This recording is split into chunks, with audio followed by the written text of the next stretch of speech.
उस आदमी ने अचानक किसी को कंधे पर धक्का दिया और थोड़ी देर बाद सब रुक गए। इस समय अगर वे जरा भी हिले तो उनकी जान खतरे में पड़ जाएगी। धीरे धीरे मेरे आसपास का माहौल बहुत रोमांचक हो गया। छोटी लड़की ने तुरंत ही उस भयानक सफेद राक्षस को देख लिया। अचानक दो सफेद जुगनू सीढ़ियों से नीचे उतर आए। फिर वे तेजी से सभी पैदल यात्रियों के बीच पहुंचे और प्रत्येक पैदल यात्री की सावधानी पूर्वक जांच करने लगे। सौभाग्यवश इस समय सभी लोग मूर्ति की तरह थे और उनकी सांसें भी रुक गई थी। इसके तुरंत बाद एक युवक सावधान हो गया, लेकिन अचानक एक मधुमक्खी उसके चेहरे पर आकर बैठ गई और फिर सीधे उसकी आंख पर जा बैठी, जिससे उसकी आंखें फड़कने लगी। अब क्या होगा? इस सूक्ष्म हलचल को भयभीत व्यक्ति ने तुरंत पकड़ लिया और बिना कुछ कहे उसने उसकी गर्दन तोड़ दी। इस समय डर के मारे वो काली लड़की अपने दोनों बच्चों के साथ प्रकाश की गति से भाग गई। वो भयानक आदमी जिसने उन्हें भयभीत कर दिया था एक अत्यंत उन्नत रोबोट था।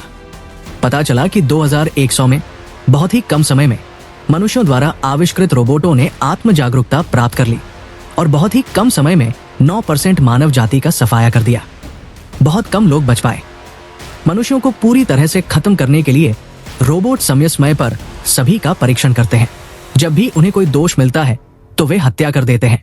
इसी समय रोबोट बॉस सांग बियाओ मानव नेता ब्रदर फैन को पकड़ लेता है और उसे बेस के बारे में बचे लोगों को बताने के लिए मजबूर करने की तैयारी करता है।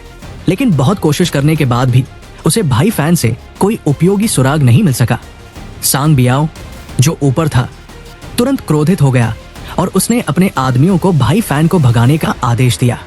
जैसे ही फ्लेम थ्रोवर चालू होता है, कमरे का तापमान तुरंत 50 डिग्री तक बदल जाता है। जब भाई फैन को लगा कि वे बहुत बड़े खतरे में हैं, तो उन्होंने अचानक मैनहोल के ढक्कन पर एक तीर का निशान देखा। अपने सिर के ऊपर आग की लपटें लगातार बढ़ती देख भाई फैन ने अपनी पूरी ताकत लगाकर अंततः अपने पैरों के नीचे मैनहोल का ढक्कन खोला। आग की लपटों में घिरने से 1 सेकंड पहले ही वो सफलतापूर्वक नीचे कूद गया।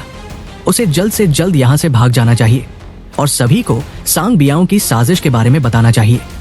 उसी समय फैन जी की प्रेमिका जियाओ मेई भी उसे बेसब्री से ढूंढ रही थी। इस कारण से उन्होंने फैन जी के बारे में सुराग पाने के लिए एक अर्धयांत्रिक व्यक्ति की मरम्मत की। अप्रत्याशित रूप से उसका भाई एजू जो अचानक प्रकट होता है उसे रोक लेता है। जियाओ मेई को इतना दुखी देखकर एजू ने उसे सांत्वना दी कि वो निश्चित रूप से उसके प्रेमी को बचाने का कोई रास्ता खोज लेगा। हालांकि ये उसकी आजीवन बहन थी जिसने जियाओ मेई को एहसास दिलाया कि कुछ गड़बड़ है, क्योंकि उसका भाई उसे कभी उस नाम से नहीं बुलाता था। उसके सामने वाला एजू शायद एक रोबोट है, इसलिए जियाओ मेई उसे बाहर ले जाने का बहाना ढूंढती है। शराब की एक बोतल उठाती है और एजू के सिर पर मारती है। फिर वो ही कहकर पिस्तौल उसके सिर पर तान